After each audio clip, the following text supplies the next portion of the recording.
So, students, in the last class we have seen the various operations performed on Q, and in this class we will see how these operations can be implemented by using the Python language. So, today's topic is Python implementation of Q's operation या फिर Q.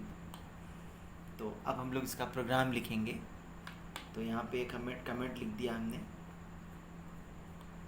Python implementation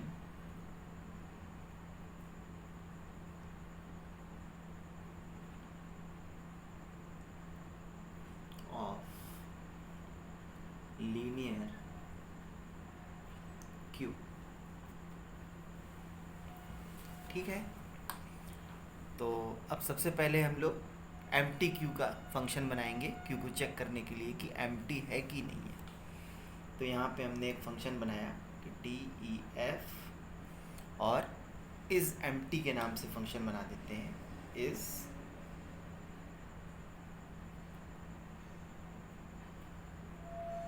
empty और इसके अंदर हम Q को पास करा देते हैं. ये क्यू को हमने पास करा दिया. अब क्यू को हमने क्यू ना मान करके केवल कैपिटल क्यू मान लिया है. ठीक है. फिर वही काम जैसे कि स्टैक में करते थे, ग्लोबल टॉप डिक्लेयर करते थे, उसी तरह से यहाँ पे दो वेरिएबल डिक्लेयर करने पड़ेंगे, फ्रंट एंड रियर. तो यहाँ पे हम लिखेंगे ग्लोबल फ्रंट और ग्लोबल रियर. ठीक है. अब कंडीशन दीजिए कि इफ कंडीशन दीजिए. एम्प्टी की कंडीशन क्या होती है कि front is equal to rear is equal to -1. तो if front is equal to rear is equal to -1, then return true.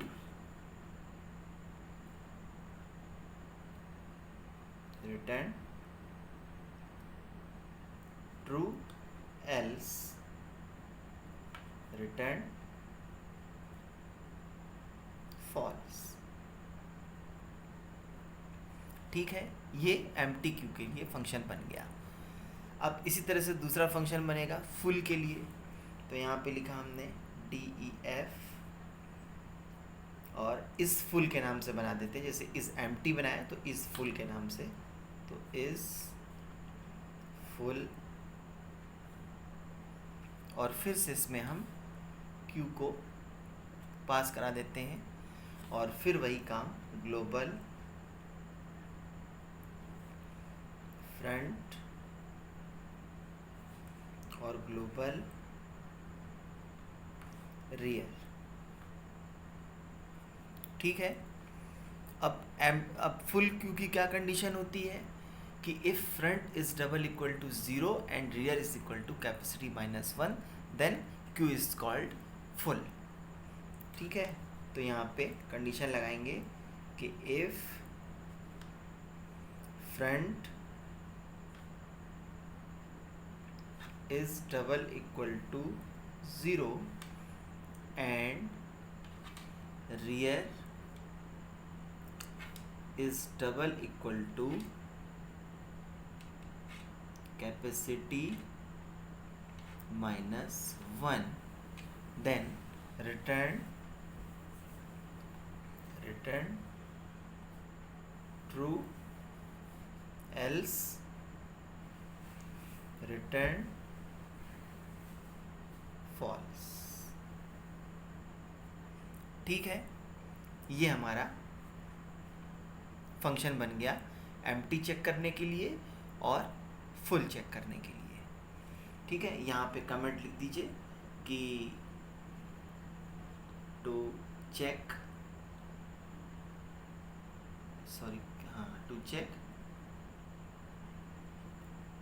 Empty Q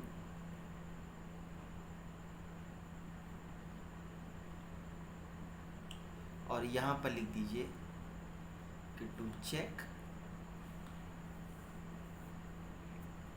full Q.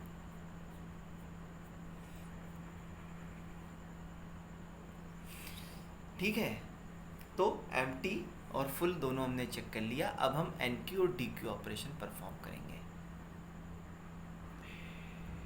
अब हम लोग एन क्यू ऑपरेशन परफॉर्म करेंगे क्यू के ऊपर। तो अब यहाँ पे एक फंक्शन फिर से बनाएंगे हम लोग कि enqueue def N Q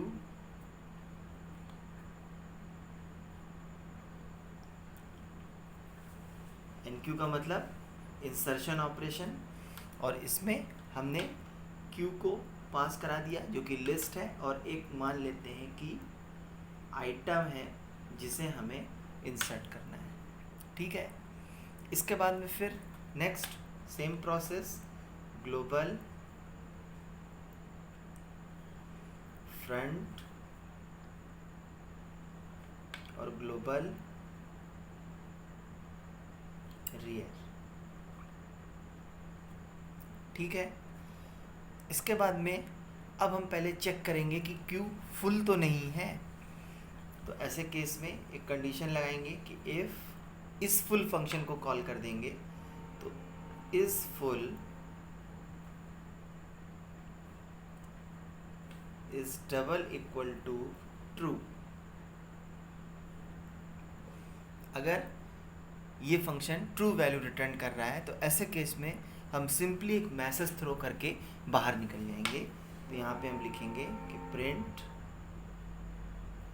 Q is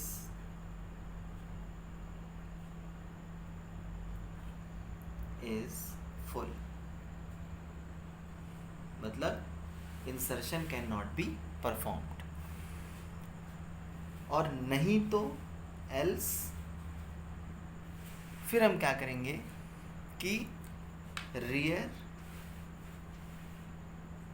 is equal to rear plus 1 कर देंगे, rear is equal to rear plus 1 कर देंगे, और queue rear is equal to item कर देंगे। मतलब हमने रियर में इंक्रीमेंट कर दिया और जो भी आइटम इंसर्ट कराया है उसको हमने क्यू का नया रियर बना दिया, क्योंकि आइटम जो होगा वो रियर से ही इंसर्ट किया जाएगा। ठीक है ना। फिर हमने क्या किया कि एक और कंडीशन चेक किया कि if rear is greater than capacity minus 1, if rear is greater than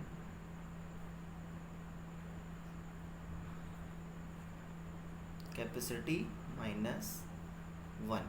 ये उस कंडीशन के लिए है कि आप एलिमेंट इंसर्ट कराते चले आ रहे। जैसे कि मान लीजिए ये क्यू है, तो क्यू में आपने, जैसे कि ये क्यू है, तो अभी जैसे कि मान लीजिए आपने ये 0th लोकेशन है, ये फर्स्ट लोकेशन है, ये 2 3 4 5। अब जैसे कि मान लीजिए आपने यहाँ पे 10 इंसर्ट कराया, फिर अब 10 जब इंसर्ट कराया तो फ्रंट भी 0 है और रियर भी 0 है। ऐसे केस में क्यू में केवल एक ही एलिमेंट है। अब इसके बाद में मान लीजिए 20 इंसर्ट कराया तो रियर प्लस प्लस हो गया, तो अब रियर कितना हो गया, 0 + 1 इज इक्वल टू 1 हो गया। फिर आपने 30 इंसर्ट कराया तो फिर से रियर प्लस प्लस हुआ तो रियर 2 हो गया। फिर आपने 40 इंसर्ट कराया तो अब रियर 3 हो गया। फिर आपने 50 इंसर्ट कराया, अब रियर 4 हो गया।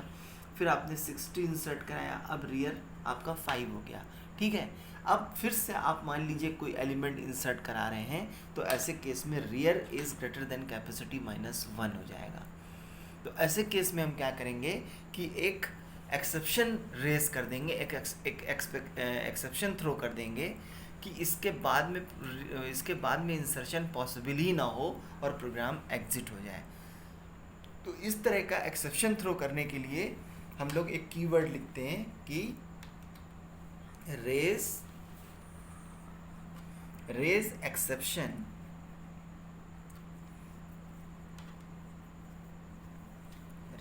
एक्सेप्शन, और फिर ब्रैकेट में एक एरर मैसेज या एक्सेप्शन से रिलेटेड मैसेज लिख देते हैं कि can not be enqueued. Can not be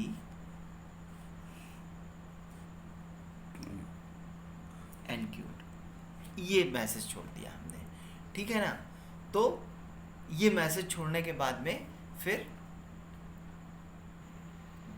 तो ये मैसेज छोड़ दिया। अब ये मैसेज छोड़ने के बाद में फंक्शन हमारा बंद हो गया। यहाँ पे एंड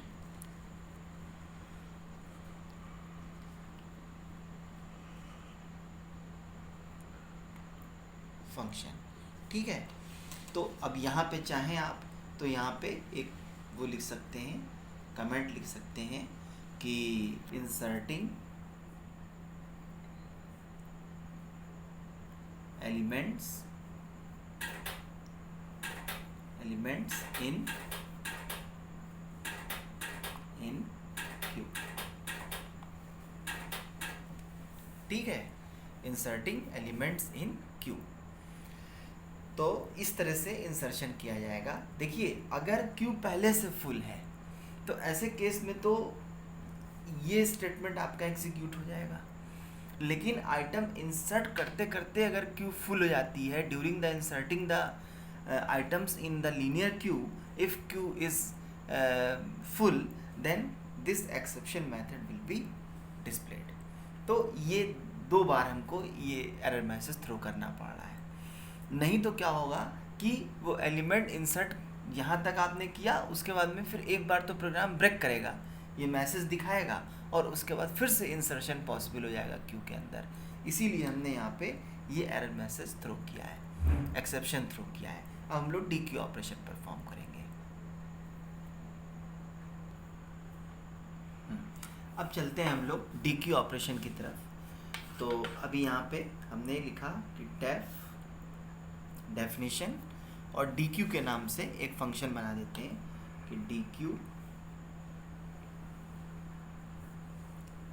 और ब्रैकेट में हम क्या करेंगे, क्यू को पास करा देंगे और ये हो गया, ठीक है ना। अब हम क्या करेंगे कि यहाँ से item is equal to 0 initialize कर देंगे और ग्लोबल फ्रंट और ग्लोबल रियर,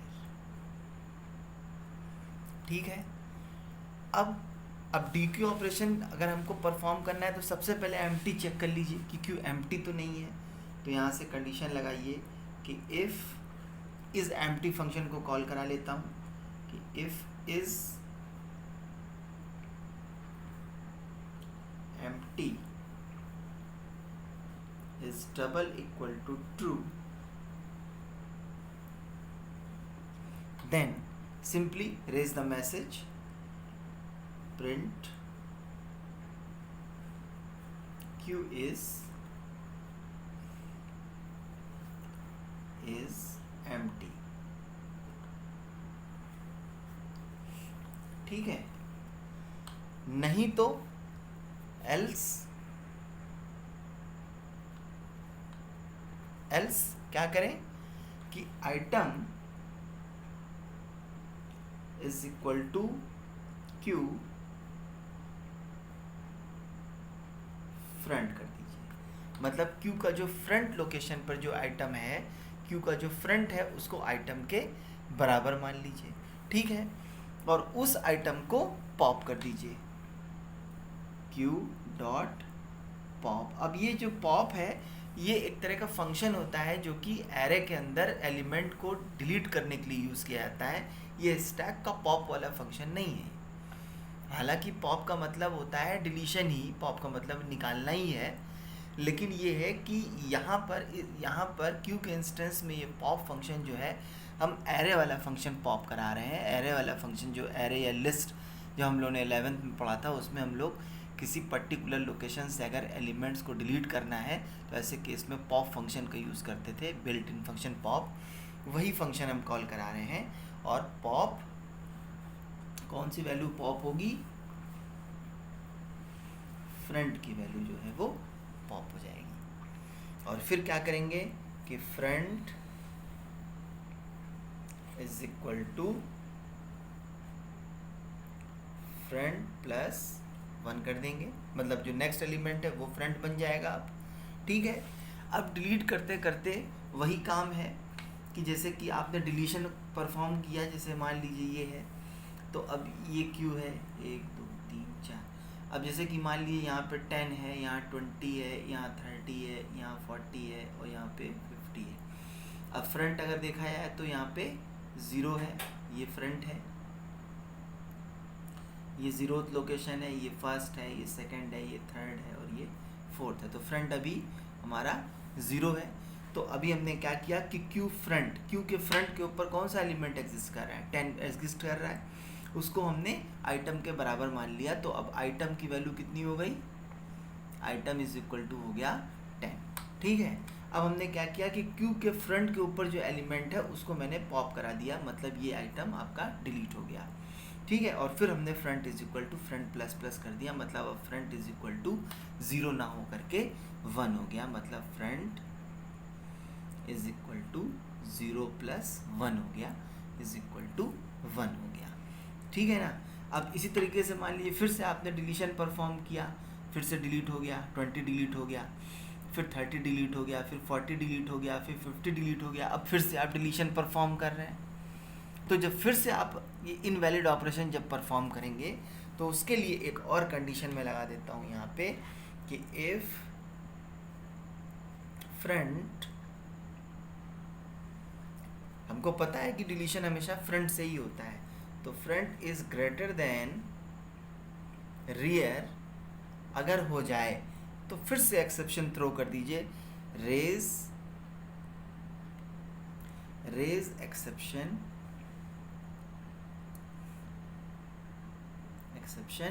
और ब्रैकेट में एक एरर मैसेज दे दीजिए कि nothing to delete, nothing to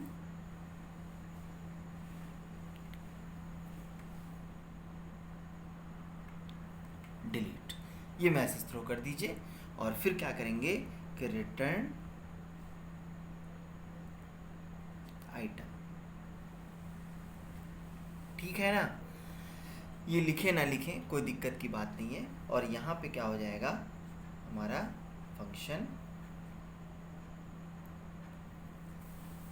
and हो जाएगा, क्लोज हो जाएगा। तो ये है, मैसेज लिखना चाहें तो आप कमेंट में लिख सकते हैं कि dequeuing elements from the linear Q.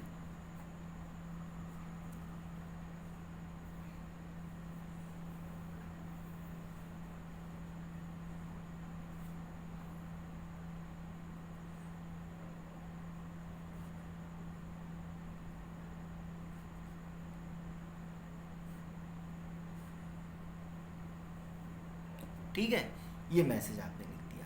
तो अभी एम्प्टी चेक हो गया, फुल चेक हो गया, एनक्यू ऑपरेशन परफॉर्म हो गया, डीक्यू ऑपरेशन परफॉर्म हो गया। अब फाइनल ऑपरेशन आपका रह गया है कि ट्रेवर्स ऑपरेशन या फिर display operation.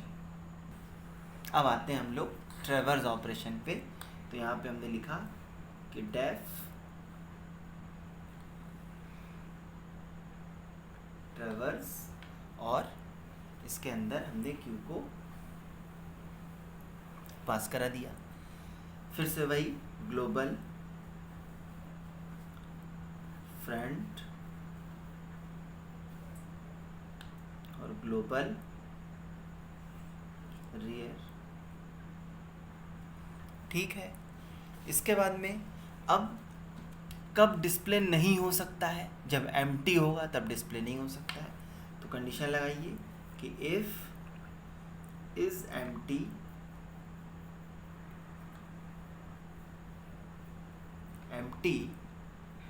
is double equal to true, then print q is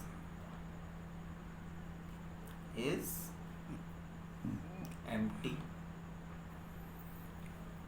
ठीक है, ये एरर मैसेज थ्रो कर दिया। और नहीं तो एल्स क्या करेंगे हम लोग कि front is equal to zero मान लेंगे, और रियर इज इक्वल टू क्या करेंगे, लेन क्यू माइनस 1 हो जाएगा लास्ट एलिमेंट क्यू का। और फिर एक मैसेज प्रिंट करा देते हैं कि प्रिंट क्यू एलिमेंट्स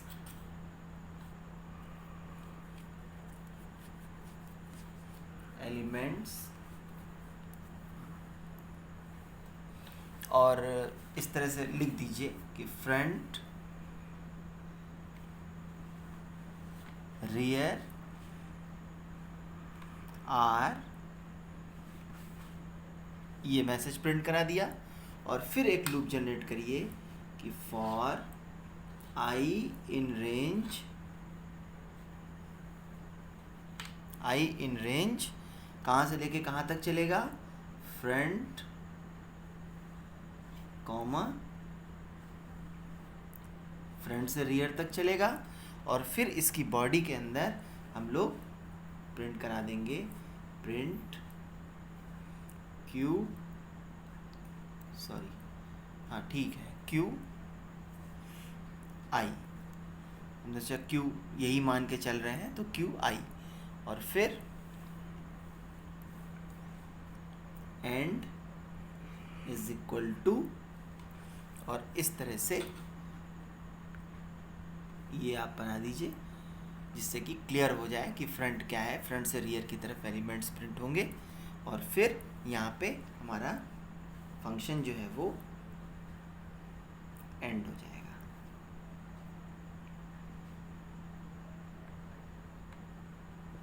ठीक है, तो ये हो गया आपका डिस्प्लेइंग क्यू एलिमेंट्स। यहाँ पे मैसेज लिख दीजिए कि डिस्प्लेइंग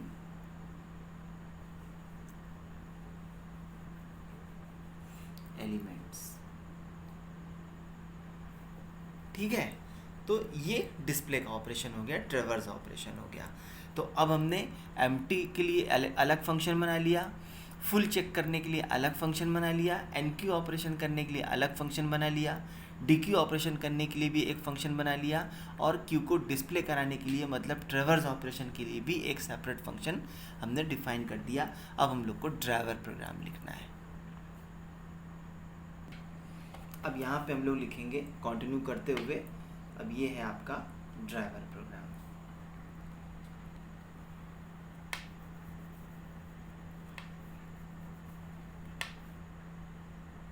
ठीक है, ड्राइवर प्रोग्राम में सबसे पहले क्या करेंगे कि यहाँ पे हमने लिखा कैपेसिटी इज इक्वल टू 10 दे दिया। आप चाहें तो कुछ भी दे सकते हैं। और फिर यहाँ पे हमने Q को डिक्लेयर कर दिया, Q और इज इक्वल टू कैपेसिटी, ये Q को मैंने डिक्लेयर कर दिया। अब ग्लोबल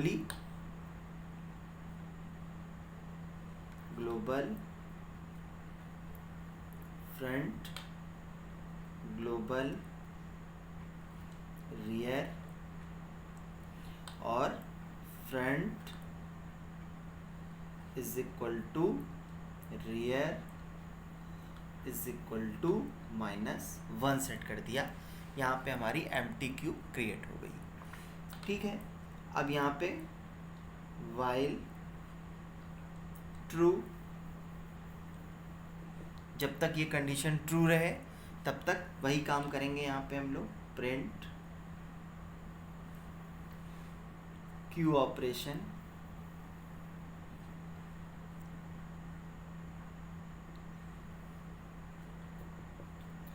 फिर से print menu selection,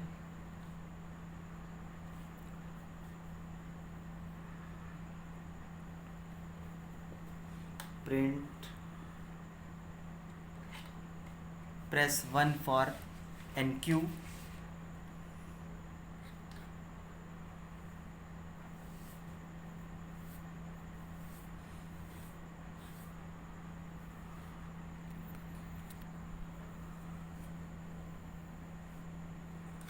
press 2 for DQ,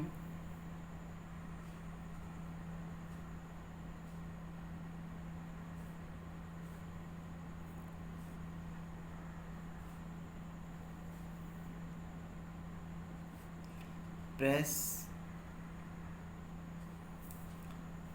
sorry यहाँ प्रिंट होना चाहिए, तो प्रिंट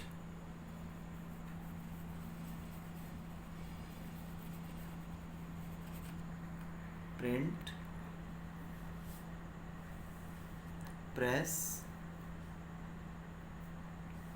3 फॉर डिस्प्ले,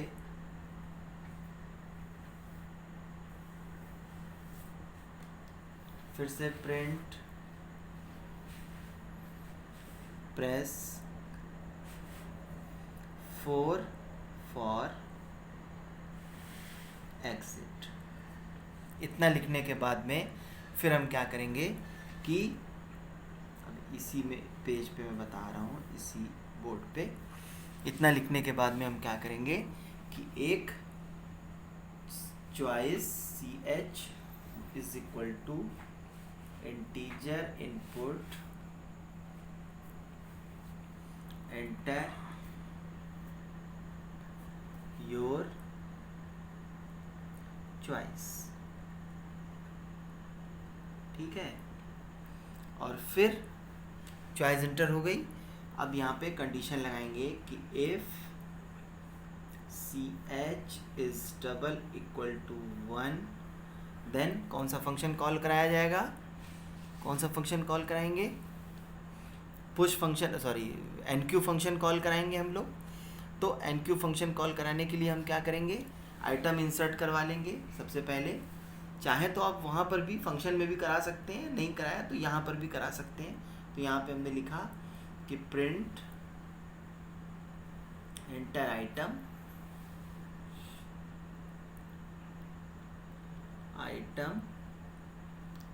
ये एंटर आइटम करवाया। और इसके बाद में फिर क्या करेंगे कि आइटम इज इक्वल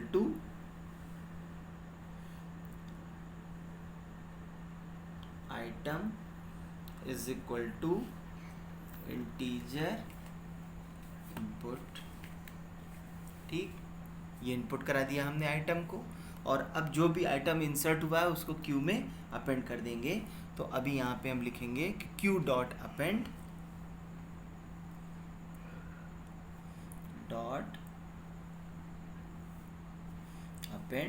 और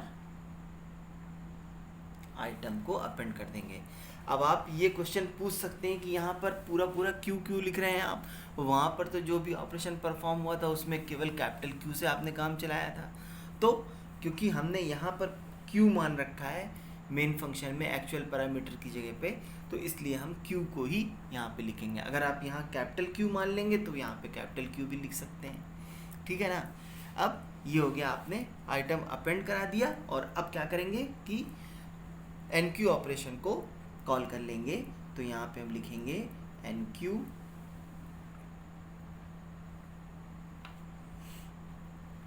और यहाँ पे Q कॉमा आइटम, ये फंक्शन कॉल हो गया। अब इसके बाद में कि elif CH is double equal to 2, तो ऐसे केस में हम कौन सा फंक्शन कॉल करेंगे, DQ फंक्शन कॉल कर देंगे। तो यहाँ पे DQ और Q को कॉल कर दिया। फिर से elif, अब ये elif इसी के इंडेंट्स में रहेगा, इसको ध्यान रखना है। elif CH is double equal to 3, ऐसे केस में ट्रेवर्स फंक्शन को कॉल कर देंगे। ट्रेवर्स और ब्रैकेट में ट्रेवर्स Q हो गया, ठीक है। और फिर से elif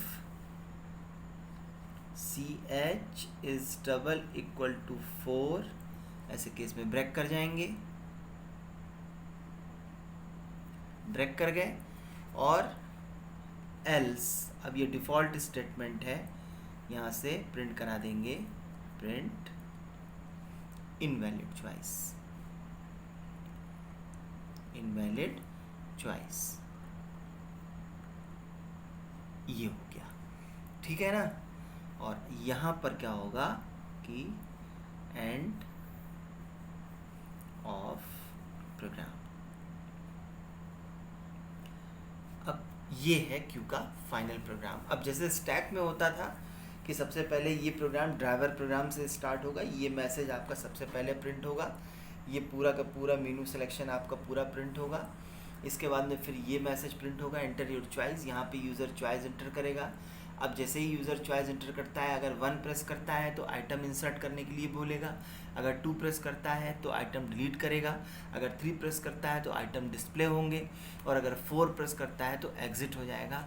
और अगर इसके अलावा कोई और चॉइस अगर प्रेस करता है तो ऐसे केस में इनवैलिड चॉइस लिख करके आ जाएगा और प्रोग्राम ब्रेक हो जाएगा। ठीक है ना। तो ये जो है ओवरऑल जो कंप्लीट प्रोग्राम है क्यू का। तो अब हम लोग कल एक टॉपिक छूट गया था, वैसे मैंने बोला था कि मैं आप लोगों को डेटा विजुअलाइजेशन प्लॉट्स वगैरह के बारे में बताऊंगा, लेकिन एक टॉपिक इसमें और है, post fix evaluation of stack. हालांकि इसमें प्रोग्रामिंग नहीं है, लेकिन फिर भी ये 2 नंबर का जरूर आता है पेपर में। तो पोस्ट फिक्स कल हम लोग पढ़ेंगे, post fix evaluation of stack. Stack का पोस्ट फिक्स इवैल्यूएशन किस तरह से किया जाता है स्टेप बाय स्टेप, इसके बारे में हम लोग कल डिस्कस करेंगे। और उम्मीद है कि आप लोग अच्छे से इसको देखेंगे वीडियोस को, और मेहनत करके नोट्स बनाएंगे, सारी चीज़ें कंप्लीट करेंगे। That's all for today. Thank you so much.